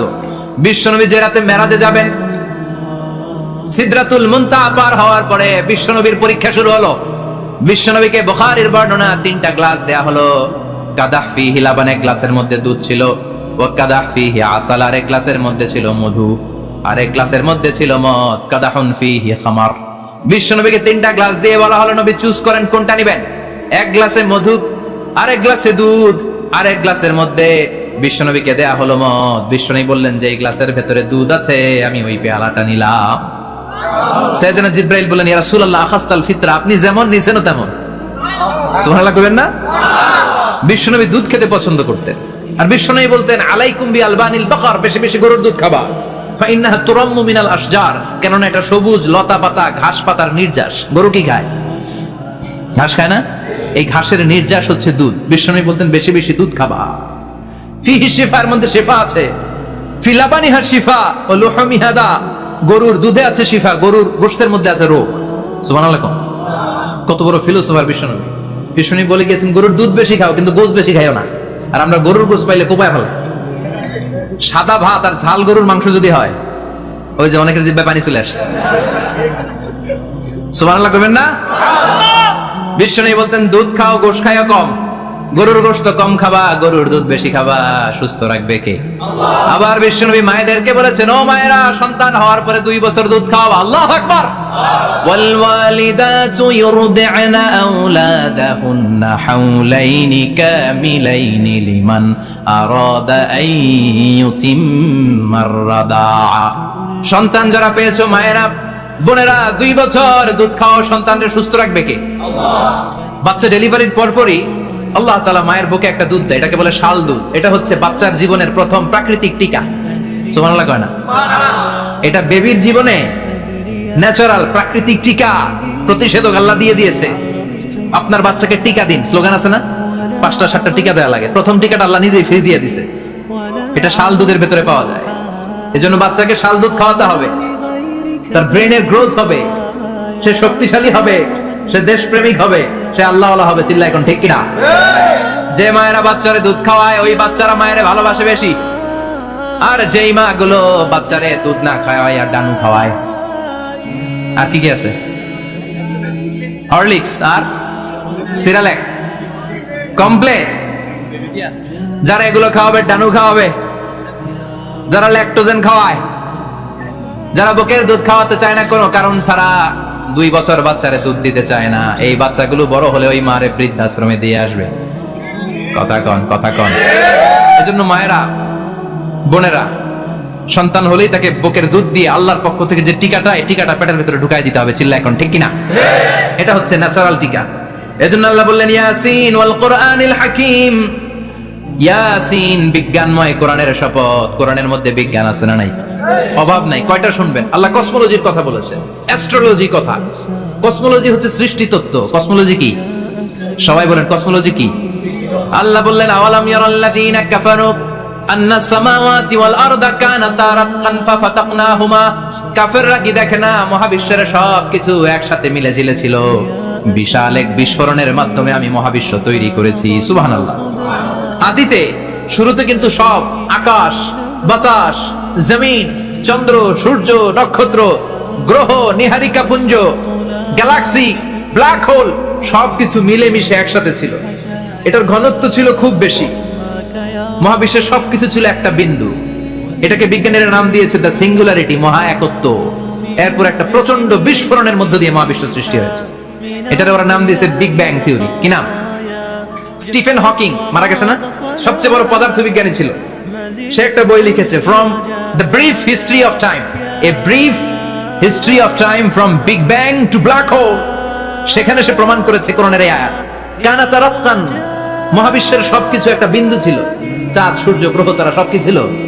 কথা বলেন, সবাই বলেন, একটা মাত্র বিন্দু ছিল। আল্লাহ বলেন, don't the disbeliever observe that the heavens and earth were joined together, then I separated with a gigantic sound, explosion. সব একসাথে ছিল, চাঁদ, তারা, আকাশ, নদী, নালা সব একসাথে। তারপরে একটা বিকট বিস্ফোরণের মধ্য দিয়ে পৃথিবী হয়েছে, চাঁদ হয়েছে, চন্দ্র হয়েছে, সূর্য হয়েছে, মহাবিশ্বের সবকিছু এই মহাবিস্ফোরণের মধ্য দিয়ে হয়েছে। চিৎকার করে পড়েন আল্লাহু আকবার। এই যে ছোট্ট পৃথিবীতে আমরা বসে আছি, এই পৃথিবীর চেয়ে সূর্য 13 লক্ষ গুণ বড়। চিল্লায় পড়েন আল্লাহু আকবার। এটা কি বাড়ির কাছের কথা? 13 লক্ষ গুণ বড়, কল্পনা করা যায়? তার মানে কি সূর্যই সবচেয়ে বড়? না, সূর্যের চেয়ে অনেক বড় বড় তারা আছে। ব্যাটেল জিউস নামে একটা তারা আছে মহাকাশে, যেটা যে সূর্য পৃথিবীর চেয়ে 13 লক্ষ গুণ বড়। এই ব্যাটেল জিউস তারা সূর্যের চেয়ে 33 কোটি গুণ বড়। এই ব্যাটেল জিউস তারাটাই কি সবচেয়ে বড়? না, এর চেয়েও কত বড় তারা যা আছে কোনো হিসাব নাই। এরকম বিশাল বিশাল তারা ঘুরতে ঘুরতে মাওয়াকিউন নুজুম, ব্ল্যাক হোল নামে একটা রেঞ্জ আছে। এই রেঞ্জের মধ্যে যদি ঢুকে যায়, ছোট্ট বাচ্চার মুখে চকলেট দিলে বাচ্চা যেমনি চকলেট চুষে খেয়ে ফেলে, এই বিশাল বিশাল তারাগুলো ব্ল্যাক হোলের মধ্যে ঢুকলে এক মুহূর্তের মধ্যে নিঃশেষ হয়ে যায়। চিল্লায় পড়েন আল্লাহু আকবার। এজন্য আল্লাহ বললেন, ফালা উকসিমু বিমাওয়াকিউন নুজুম, এই তারকা নিঃশেষ হওয়ার যে জায়গাটা, এই জায়গার কসম আমি কোরআনের মধ্যে খেলাম। এই ব্ল্যাক হোলের রেঞ্জের ভেতরে তারা আসলে মুহূর্তের মধ্যে নিঃশেষ বানিয়ে দেয় কে? একটা তারার চেয়ে আরেকটা তারা বড়। এরকম হাজার কোটি তারা মিলে আমাদের গ্যালাক্সি। এই গ্যালাক্সির নাম হচ্ছে মিল্কি ওয়ে। কি নাম? আমাদের গ্যালাক্সির নাম কি? সবাই বলেন তো। Milky way. কি নাম? এরকম একটা গ্যালাক্সি না, লক্ষ কোটি গ্যালাক্সি আছে। আমাদের গ্যালাক্সির পরে সবচেয়ে কাছের গ্যালাক্সির নাম অ্যান্ড্রোমেডা। কি নাম? এই অ্যান্ড্রোমেডা গ্যালাক্সি আমাদের গ্যালাক্সি থেকে 2.5 মিলিয়ন লাইট ইয়ার দূরে, মানে 25 লক্ষ লাইট ইয়ার। সুবহানাল্লাহ কইবেন না? আলোর গতি হচ্ছে পৃথিবীতে সবচেয়ে বেশি বর্তমান সময় পর্যন্ত, জানেন? সেকেন্ডে কত মাইল? 1,86,000 মাইল। 1 সেকেন্ডে আলো ছুটে 1,86,000 মাইল বেগে। এত বেগের কোন প্লেন বা রকেট নিয়ে যদি আপনি আমাদের গ্যালাক্সি থেকে মিল্কি ওয়ে থেকে অ্যান্ড্রোমেডাতে যেতে চান, তাহলে আপনার 25 লক্ষ বছর লেগে যাবে। সুবহানাল্লাহ বাড়িতে যাই বলেন। এরপর আল্লাহ বললেন, ওয়াস সামাআ বানাইনাহা বিআইদিন ওয়া ইন্না লামুসিউন, আকাশ আমি বানালাম গ্যালাক্সি আমি বানালাম, বানানোর পর থেকে সবগুলোর আমি প্রশস্ত করতে শুরু করে দিলাম। সব ছিল ক্ষুদ্র, একটা বিন্দুর মধ্যে আমি বিস্ফোরণ করলাম একটা আওয়াজ দিয়ে। আওয়াজটা ছিল কুন। আওয়াজটা ছিল কি? জোরে কোন, আবার কোন। কুন ফায়া ইন্নামা আমরুহু ইযা আরাদা শাইআন আন ইয়াকুলা লাহু কুন ফায়াকুন।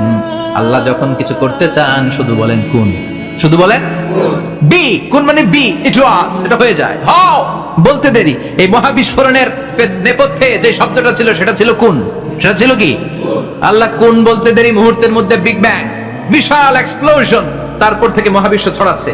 আল্লাহ বলছেন এই কোরআনের ভেতরে বলে দিয়েছেন ওয়া ইন্না লা মুসিউন, আমি এই মহাবিশ্বকে, এই গোটা ইউনিভার্সকে আমি প্রতিনিয়ত সম্প্রসারিত করছি।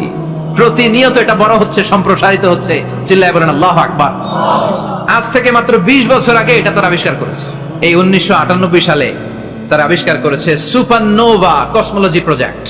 এই সুপারনোভা কসমোলজি প্রজেক্টে তারা এই সিদ্ধান্তে এসেছে যে মহাবিশ্ব কোন নামক এক বিস্ফোরণের পর থেকে যে সম্প্রসারিত হচ্ছে, আজ পর্যন্ত এটা শুধু বাড়ছে আর বাড়ছে, অ্যাক্সেলারেটিং হচ্ছে, এক্সপান্ডিং হচ্ছে, এটা কমছে না। কিয়ামত পর্যন্ত এটা বাড়তেই থাকবে। চিৎকার করে পড়েন আল্লাহু আকবার। এজন্য আল্লাহ বললেন ইয়াসিন ওয়াল কোরআনিল হাকিম, বিজ্ঞানময় প্রজ্ঞাময় কোরআনের শপথ। এই কোরআনের ভেতরে আমি কসমোলজির কথা বলেছি, অ্যাস্ট্রোলজির কথা বলেছি, জিওলজির কথা বলেছি, ফিজিক্সের কথাও বলেছি। সুবহানাল্লাহ। ফিজিক্স মানে কি? পদার্থ। পদার্থের সবচেয়ে বড় উপাদান হচ্ছে লোহা। লোহার কথা কিন্তু কোরআনে নাই। আছে? কই আছে? হ্যাঁ, সূরাতুল হাদিদ, লোহার নামে একটা সূরা দিয়েছে আল্লাহ কোরআনে। সুবহানাল্লাহ পড়বেন না? সূরার নাম সূরাতুল হাদিদ। সূরার নাম কি? চিল্লায় বলেন সূরার নাম সূরাতুল হাদিদ। হাদিদ মানে লোহা। আল্লাহ বললেন ওয়া আনজালনাল হাদিদা ফীহি বা'সুন শাদীদ।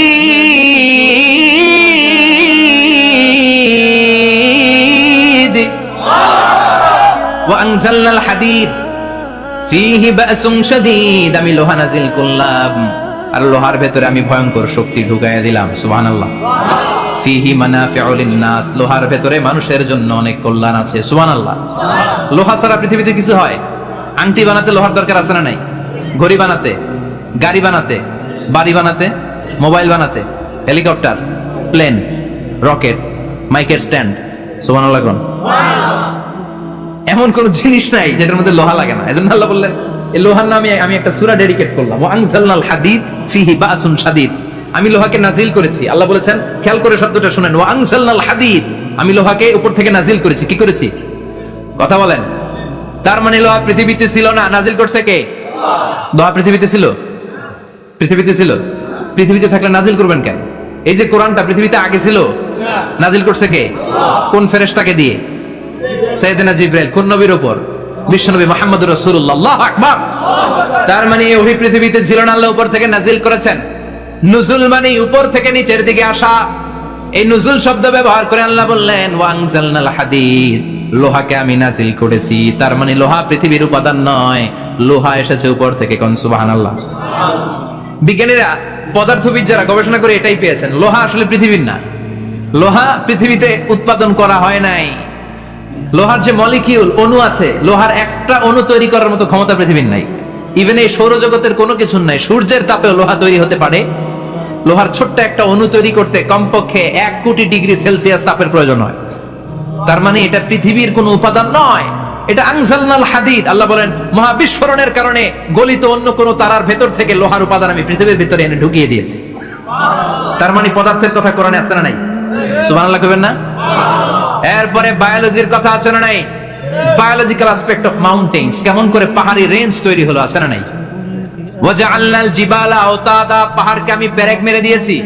ওমিয়া কাঠের ভেতরে যখন পেরেক মারেন, পেরেকের বেশিরভাগ অংশ কাঠের ভেতরে ঢুকে যায়, উপরে দেখা যায় সামান্য, ঠিক কিনা? তো লোহা যদি আল্লাহ পেরেক মারেন, উপরে যা দেখা যায় এটা সামান্য, আসল পাহাড় তো মাটির নিচে। সুবহানাল্লাহ কইবেন না? আসল পাহাড় কোথায়? পেরেক যদি কাঠের মধ্যে ঢুকিয়ে দেন, পুরো পেরেকটা কাঠে ঢুকে যায় না, উপরে দেখা যায় কত সামান্য। পাহাড়ের যা আপনি দেখেন এটা তো পেরেকের মাথা, পুরো পাহাড়টা আল্লাহ জমিনের ভেতরে গেড়ে দিয়েছেন। চিল্লায় পড়েন আল্লাহু আকবার। আবার আল্লাহ বললেন অমিনাল জিবালি জুদাদুম বিদু ওয়া হুমরুম মুখতালিফুন আলওয়ানু, আসনা নাই? ওয়াগারাবি বুসুদ, আল্লাহ বলেন নানা রঙের পাহাড় পর্বত মহাবিশ্বে আমি তৈরি করেছি। কোন পাহাড় হচ্ছে রক্তিম বর্ণের, কোন পাহাড়কে বানিয়েছি আমি কৃষ্ণ বর্ণের, কোন পাহাড়কে বানিয়েছি আমি শুভ্র বর্ণের, কোন পাহাড়ের রং কালো, কোনটা সাদা, কোনটা নীল, আছে না নাই? মহাবিশ্ব যখন তৈরি হয়েছে পৃথিবীর মধ্যে 7টা টেকটনিক প্লেট তৈরি হয়েছে। 7 tectonic plates create the mountain range on earth. পৃথিবীতে এই পাহাড় তৈরির কারণ হচ্ছে 7টা প্লেট, এগুলোর 7 টেকটনিক প্লেট বলে। এই প্লেটগুলোর কারণে পৃথিবীতে এই রং বেরঙের পাহাড় তৈরি হয়েছে। কত রঙের যে পাহাড় আছে, আরব বিশ্বে পাথরের পাহাড়, বাংলাদেশে মাটির পাহাড়, ব্রুনাই, সিঙ্গাপুর, ইন্দোনেশিয়াতে যদি যান আরেক ধরনের পাহাড়। চায়নার একটা শহর আছে গানজু সিটি, কি নাম? এই গানজু সিটিতে একটা পাহাড় আছে রেইনবো মাউন্টেন, ওখানে 7 রঙের পাহাড় পাওয়া যায় এক জায়গায়। সুবহানাল্লাহ কইবেন না? রেইনবো মানে কি? রংধনু। রংধনুর কয় রং? কথা কন। ছোটবেলায় আমরা মুখস্থ রাখতাম বেনিয়া সহ গলা।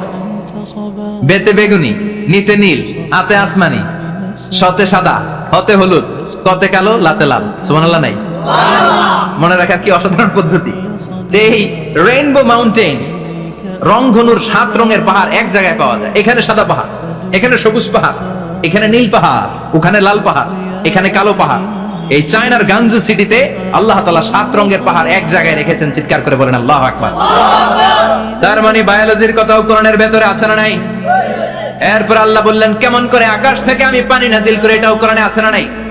আমরা ছোটবেলা পড়েছি ওয়াটার সাইকেল, হাইড্রোলজিক্যাল সাইকেল। কেমন করে সূর্যের তীব্রতা সাগর থেকে পানিকে জলীয় বাষ্প করে উপসে নেয়, উপরে নিয়ে সেটাকে পুঞ্জীভূত করে দেয়, ঘনীভূত করে দেয়, মেঘ হয়ে যায়, সেখান থেকে ঝিরি ঝিরি ঝিরি ঝিরি বৃষ্টি পড়ে, আছে না নাই? ওই বৃষ্টি পেয়ে আল্লাহর কাছে দোয়া করে না বিশ্বনবী বলেন রহমতের বৃষ্টির নিচে দাঁড়িয়ে কেউ যদি হাত তুলে দোয়া করে ওই দোয়া কবুল করে কে? আবার আকাশের মধ্যে মেঘের ঘনঘটা দেখলে বিশ্বনবী পেরেশান হয়ে যেতেন, হয়রান হয়ে যেতেন, আর আল্লাহর কাছে বলতেন আল্লাহ এই মেঘ দিয়ে তুমি আমাদেরকে আযাব দিও না, তুমি আমাদেরকে গজব দিও না, তুমি আমাদেরকে শেষ করে দিও না, এই মেঘ থেকে তুমি আমাদেরকে রহমতের বৃষ্টি দাও। পড়ে না আমিন।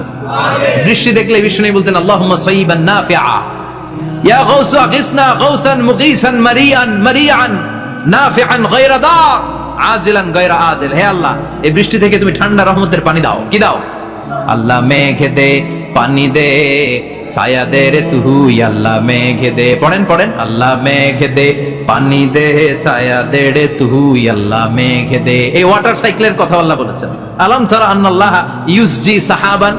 কাফের নাস্তিক যেগুলো সমাজের আবর্জনা খড়কুটা, ওরা কি দেখে না কেমন করে আমি বাতাসকে জলীয় বাষ্প করে আকাশে তুলি, বায়ুমণ্ডলে নিয়ে যাই, সুম্মা ইউআল্লিফু বাইনাহুম, জলীয় বাষ্পগুলারে তখন আমি ঘনীভূত করি, সুম্মা ইয়াজআলুহু রুকামান, এরপরে আমি মেঘে পরিণত করি, ফাতারাল ওয়াদকা ইয়াখরুজু মিন খিলালিহি, তারপর মেঘের ভেতর থেকে ঝিরি ঝিরি ঝিরি ঝিরি বৃষ্টি নাজিল করে কে?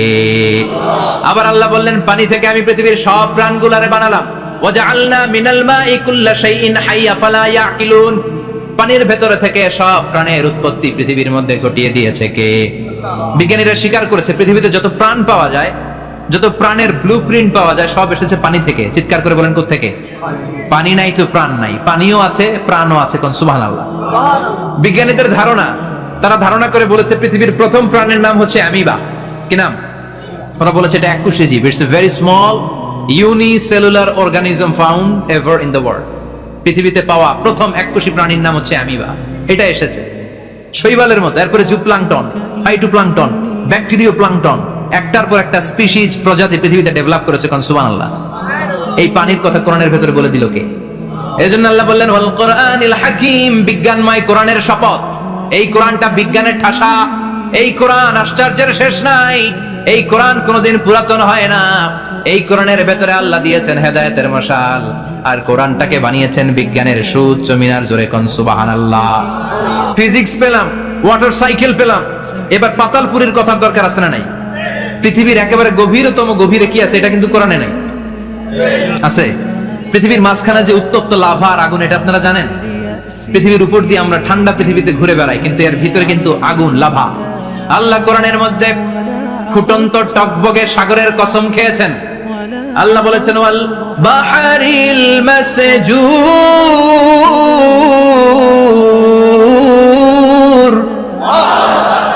আমি কোরআনের ভেতরে ফুটন্ত টকবগে সাগরের পানির কসম খেলাম। পড়েন সুবহানাল্লাহ। সাগরের পানির ফুটন্ত টকবকে সাগরের পানির কসম, সাগরের পানি আবার ফুটন্ত হয় কি করে? পানি কি হয়? ঠান্ডা। পানি কি? কথা বলেন। আল্লাহ পৃথিবীর ভেতরকার কথা চিন্তা করে বলেছেন, ওয়াল বাহরিল মাসজুর। ইউনাইটেড স্টেটস অফ আমেরিকার নেভাল একাডেমির সায়েন্টিস্টরা এই আয়াতের উপর রিসার্চ করেছে যে সাগরের ভেতরে আবার এই ঠান্ডা পানির ভেতরে আবার উত্তপ্ত আগুনের লাভা আসলো থেকে। রিসার্চ করার জন্য তারা সাগরের ভেতরে পাইপ ঢুকিয়েছে। পাইপ ঢুকাতে ঢুকাতে অনেকগুলো লেয়ার তারা পার করেছে। রূপান্তর শিলার স্তর, পাললিক শিলার স্তর, আগ্নেয়গিরির শিলার স্তর, মার্বেল পাথরের অনেকগুলো শিলার স্তর পেরিয়ে যাওয়ার পরে তারা পাইপ ঢুকানোর পরে দেখতে পেয়েছে পাইপগুলো গলে যায়। পাইপগুলো কি হয়? তার মানে ভিতরে কি আছে? জাপানে কিছু জিওলজিস্ট, ভূতত্ত্ববিদ, তারা গবেষণা করে পৃথিবীর এক মাথা থেকে আরেক মাথায় যেতে চাচ্ছে, মানে প্রতিপাদ স্থান। বাংলাদেশের এখান থেকে ছিদ্র করলে আপনি দক্ষিণ আমেরিকার চিলির সান্টিয়াগোতে যেয়ে উঠবেন। কথা বুঝতে পেরেছেন? তার মানে বাংলাদেশের প্রতিপাদ স্থান হচ্ছে দক্ষিণ সাউথ আমেরিকার চিলির সান্টিয়াগো। আবার ইন্ডিয়া থেকে ছিদ্র করতে করতে পৃথিবীর আরেক মাথা দিয়ে উঠবেন। সুবহানাল্লাহ বলেন। এটা তারা শুরু করেছে কিন্তু এখনো সফল হয় নাই। ইউএস এর নেভাল একাডেমির সায়েন্টিস্টরা পাইপ ঢুকাতে ঢুকাতে দেখে একটা পর্যায় শেষে পাইপ আর ঢুকানো যায় না। পাইপগুলো পৃথিবীর ভেতরে যেতে যেতে গলে গলে পানি হয়ে যায়। সুবহানাল্লাহ কইবেন না? এই রিসার্চ প্রজেক্টের যিনি চিফ, উনি বললেন, bring the waterproof pipe from America. America থেকে ওয়াটারপ্রুফ পাইপ নিয়ে আস। আমার এমন পাইপ লাগবে গবেষণা করার জন্য যে পাইপ আগুনে জ্বলে না। ওয়াটারপ্রুফের মধ্যে আগুন লাগালে আগুন ধরবে? বুলেট প্রুফে বুলেট মারলে বুলেট ঢুকবে? তো আমেরিকা থেকে ফায়ার প্রুফের পাইপ নিয়ে আসা হলো। নেভাল একাডেমির চিফ সায়েন্টিস্ট পাইপ ঢুকাতে আরম্ভ করলেন। ঢুকাতে ঢুকাতে পৃথিবীতে কিন্তু অনেকগুলো স্তর আছে। এই যে বালু মাটি, সব কিন্তু বালু মাটি নয়। আপনি খুঁড়তে খুঁড়তে পেয়ে যাবেন পাললিক শিলা, এরপরে রূপান্তরিত শিলা, এরপরে মার্বেল পাথরের শিলা, এরপরে শুরু হবে গরম আগ্নেয়গিরির শিলা। ওই শিলার ভেতরে এমন আগুন আল্লাহ রেখেছে, নেভাল একাডেমির সায়েন্টিস্টরা ফায়ার প্রুফের পাইপ ঢুকাতে ঢুকাতে একটা লেভেল যাওয়ার পরে দেখে যে ফায়ার প্রুফের পাইপও গলে গলে মুহূর্তে পানি হয়ে যায়। তার মানে ভেতরে এমন আগুন আল্লাহ রেখেছে, ওই আগুনের তুলনায় পৃথিবীর আগুনের মতো নয়। ওই আগুনটাই জাহান্নামের আগুন। আবার বিজ্ঞানীরা গবেষণা করে ওই আগুনের মধ্যে মানুষের চিৎকার শুনেছে। এজন্য হাদিসে এসেছে, আল্লাহর ওলিরা, মুমিন বান্দারা মারা গেলে তাদের রূহগুলো আকাশে চলে যায়, ইল্লিনে চলে যায়। আর কাফের মুশরিক আর নাস্তিক গুলো মারা গেলে তাদের আত্মাগুলো পৃথিবীর মাঝখানে সিজ্জিনে চলে যায়। ওই সিজ্জিনের ভেতরে আগুন আছে না নাই? চিল্লায় বলেন। তার মানে পাতালপুরীর কথাও আছে, সাগরের কথাও আছে, আকাশের কথাও আছে। কেমন করে দুনিয়াতে আমরা আসলাম সেটাও আছে। এমব্রয়োলজি, ভ্রূণতত্ত্বের কথা কোরআনে আছে না নাই? পৃথিবীতে আল্লাহ কয়েক সিস্টেমে মানুষ বানালেন। সাইয়েদনা আদমকে বানালেন, মাও নাই বাবাও নাই। সাইয়েদনা আদম আলাইহিস সালামের বাবার নাম কি? মায়ের নাম কি? মাও নাই বাবাও নাই। আবার সাইয়েদনা ঈসা আলাইহিস সালামকে আল্লাহ তৈরি করলেন, শুধু মা আছে বাবা নাই। আবার আমাদের সবাইকে আল্লাহ বানালেন, মাও আছে বাবাও আছে, ঠিক কি না? এরপরে ছোট্ট এক ফোঁটা নাপাক থেকে আল্লাহ আমাদেরকে বানালেন। এই এক ফোঁটা বীর্যের মধ্যে যে প্রাণ আছে, এটা দুইজন বিজ্ঞানী আবিষ্কার করেছে। লিয়েন হুক মাইক্রোস্কোপ যন্ত্র দিয়ে তারা বীর্যের মধ্যে, স্পার্ম ড্রপের মধ্যে গবেষণা করে পেয়েছে যে ওখানে কি যেন নড়ে। ওই এক ফোঁটা ড্রপের মধ্যে কি যেন নড়ে। সেখান থেকে ওরা আবিষ্কার করেছে এই স্পার্মের ভেতরে, শুক্রাণুর ভেতরে প্রাণের অস্তিত্ব আছে। এক ফোঁটা স্পার্মে, এক ফোঁটা বীর্যের মধ্যে 20 কোটি যদি শুক্রাণু না থাকে, ওই স্পার্ম থেকে আল্লাহ বেবি দেয় না, সন্তান দেয় না। সুবহানাল্লাহ কোন? এজন্য আল্লাহ বললেন, হাল আতা আলাল ইনসানি হিনুম মিনাদ দাহরি লাম ইয়াকুন শাইআম মাযকুরা। ও মানুষ, কেন এত অহংকার করো? নজর করে তোমার জীবনের শুরুটার দিকে একটু তাকাও। কি ছিলা তুমি? এক ফোঁটা নাপাক পানি, একটা স্পার্ম ড্রপ থেকে এসেছো। ইয়াখরুজু মিন বাইনিস সুলবি ওয়াত তারায়েব। বাবার পৃষ্ঠদেশ থেকে মায়ের গর্ভদেশের মধ্যে তোমাকে নিয়ে গেল কে? সেখান থেকে ফি যুলুমাতিন সালাস, তিনটা প্যাকেট দিয়ে মায়ের পেটের মধ্যে তোমাকে প্রিজার্ভ করলো কে? আল্লাহ প্রত্যেকটা স্টেজ কোরআনে বলে দিয়েছেন। ফি যুলুমাতিন সালাস, তিনটা অন্ধকার প্রকোষ্ঠে আল্লাহ আমাদেরকে প্রিজার্ভ করেছেন। মায়ের ফুলের একটা প্যাকেট, মায়ের জরায়ুর একটা প্যাকেট, আবার মায়ের পেটের একটা প্যাকেট। ওই প্যাকেটের ভিতরে পৃথিবীর কোন কবিরাজের কবিরাজি কাজে লাগছে? ডাক্তারের ডাক্তারি কোন কবিরাজ আমগরে খাওয়াইছে? চিল্লায় বলেন, তিনি কে? এরপর আল্লাহ বললেন, ফি যুলুমাতিন সালাস, ওটা অন্ধকার ছিল। যেই টেম্পারেচারে রাখলে তুমি সুস্থ থাকবা, যেই টেম্পারেচারে রাখলে তুমি আস্তে আস্তে বড় হতে পারবা, সেখানে আমি রাখলাম। সেখান থেকে আমরা হয়ে গেলাম জিমেট, সেখান থেকে জাইগট, তারপরে এমব্রয়ো, তারপরে ফেটাস, ল্যাটার স্টেজ, প্রথমে ছিলাম ইনিশিয়াল স্টেজ, তারপরে ল্যাটার স্টেজ, আমরা বড় হতে লাগলাম। আল্লাহ আমাদেরকে হার্ট দিলেন, সিস্টনিক ডায়াস্টনিক, অলিন্দ নিলয় শুরু হয়ে গেল। রুহুর ফুৎকার আমাদের হৃদয়ে ভরে দিল কে? আল্লাহ আমাদেরকে স্কেলিটন দিলেন, কঙ্কাল, স্পাইনাল কর্ড দিলেন, আমাদের স্কাল দিলেন, মাথার খুলি দিলেন, লাঞ্চ দিলেন, ফুসফুস দিলেন, গল ব্লাডার দিলেন, যেখানে যেটা ঠিক যেমন ভাবে দেয়া দরকার মায়ের পেটে থাকতেই সেটা দিয়ে দিয়েছে কে? এরপর 8 মাস আমরা মায়ের পেটে মারে কষ্ট দিলাম। ওই মুহূর্তে আমার মা আমার জন্য যতটা কষ্ট করেছে পৃথিবীর কেউ ওই খবর রাখে না। তোরে কোন ঠিক কিনা? বোঝা হয়ে গিয়েছিলাম, একটা বস্তা। আমরা প্রত্যেকে মায়ের পেটে ছিলাম একটা কি, এই বস্তা নিয়ে আমার মা খেতে যেত, ঘুমাতে যেত, এই বস্তাটা পেটে করে আমার মা রান্নাঘরে রান্না করতো। একদিনও রান্না বন্ধ হয় নাই। এই বস্তাটা নিয়ে আমার মা টয়লেটে যেয়ে বসতে পারতো না। 8 মাস এরকম কষ্ট করেছে। এজন্য মায়ের মনে কষ্ট দিলে আল্লাহর আরশ কেঁপে যায়। মায়ের কাছ থেকে দোয়া নেওয়ার দরকার আছে না নাই? মায়ের মনে কষ্ট দিবেন? মায়ের সাথে বেয়াদবি করবা কেউ? মায়ের থেকে দোয়া নেওয়ার দরকার আছে না নাই? মা যার নাই সে জানে মা না থাকার কি জ্বালা। চিল্লা এখন ঠিক কিনা? এজন্য এই মায়ের জন্য দোয়া করার দরকার আছে না নাই? আল্লাহ বললেন 8 মাস 9 মাস মায়ের পেটের ভেতরে ছিলা, তারপরে দুনিয়ার বুকে তোমারে আনলো কে? ছোট্ট নাপাক ছিলাম, এই ছোট্ট এক ফোঁটা পানি থেকে আমাদেরকে বড় করছে কে? তার মানে এমব্রয়োলজি, ভ্রূণ তত্ত্বের কথা কোরআনের ভেতরে আছে না নাই?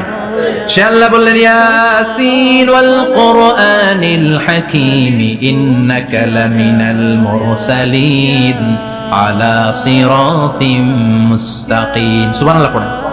আল্লাহ বললেন ইয়াসিন, এরপরে বললেন আল কোরআনিল হাকীম, প্রজ্ঞাময় কোরআনের শপথ। বিশাল একটা শপথ কেটে আল্লাহ বললেন ইন্নাকা লামিনাল মুরসালিন আলা সিরাতিম মুস্তাকিম। ইন্নাকা লামিনাল মুরসালিন, অবশ্যই অবশ্যই নবী হে আপনি রাসূলদের অন্তর্ভুক্ত। চিল্লা এখন সুবহানাল্লাহ। তিনি যে রাসূল এটার সার্টিফিকেট এই আয়াতে দিয়েছে কে? এরপর আল্লাহ বললেন আলা সিরাতিম মুস্তাকিম, ও নবী আপনি সিরাতুল মুস্তাকিমের উপর আছেন। যেই দোয়াটা প্রতিটা নামাজের মধ্যে প্রতিদিন প্রত্যেক রাকাতে সূরা ফাতিহাতে আমরা পড়ি, ইহদিনাস সিরাতাল মুস্তাকিম। O Allah, show us the right path, show us the correct path. আপনি আমাদেরকে সোজা পথ দেখান। আল্লাহ এখানে সার্টিফিকেট দিলেন, নবী গো, লক্ষাধিক পয়গম্বর যে আমি পেয়েছি তাদের শ্রেষ্ঠতম রাসূল করে আমি আপনাকে প্রেরণ করেছি, আর হেদায়েতের সুউচ্চ মশাল দিয়ে আমি আপনাকে সিরাতুল মুস্তাকিমের উপর রেখেছি। চিল্লায় পড়েন আল্লাহু আকবার। এইজন্য এই বিজ্ঞানময় কোরআনের সাথে নিজেদের সম্পর্ক বাড়ানোর দরকার আছে না নাই? কোরআন পড়লে দুনিয়া এবং আখিরাতে মর্যাদা বাড়ায় দিবে কে? কোরআনের আইন দিয়ে সমাজটারে সাজানোর দরকার আছে না নাই? কোরআন দিয়ে আমাদের সমাজটা সমৃদ্ধ হোক আমরা চাই কি চাই না? কোরআন দিয়ে আমার সংসদ ভবন চলুক, আমার 300 জন মেম্বার অফ দ্য পার্লামেন্ট কোরআনের আয়াত দিয়ে সংসদে কথা বলুক আমরা চাই কি চাই না? আমাদের মিলিটারি গুলো কোরআনের আওতায় চলুক, আমাদের দেশটা কোরআন দিয়ে চলুক। আমার লাল সবুজের পতাকা সংসদ ভবনের এক পাশে আর কালিমার লা ইলাহা ইল্লাল্লাহর পতাকা আরেক পাশে পতপত করে উড়বে আমরা চাই কি চাই না? সেজন্য কোরআনের সাথে আমাদের সম্পর্ক বাড়াতে হবে, নিজে কোরআন পড়তে হবে, কোরআন বুঝতে হবে, কোরআনের উপর আমল করতে হবে। রাজি আছেন তো? এটাই হচ্ছে সূরাতুল ইয়াসিনের শিক্ষা। আল্লাহ আমাদের সবাইকে কথাগুলো বুঝার ও আমল করার তৌফিক দান করুক। আমরা পড়ি আমিন। আরো জোরে পড়েন আমিন। যতগুলো কথা বললাম কোরআন থেকে আলোকিত করার জন্য আল্লাহ তাআলা যে মেসেজগুলো আমাদেরকে কোরআনের ভেতরে দিয়েছে, এই মেসেজ থেকে আমরা যেন নিজেদেরকে সমাজকে আলোকিত করতে পারি। আল্লাহ তুমি তৌফিক দাও। আরো জোরে পড়েন আমিন। সুবহানাকাল্লাহুম্মা বিহামদিকা আশহাদু আল্লা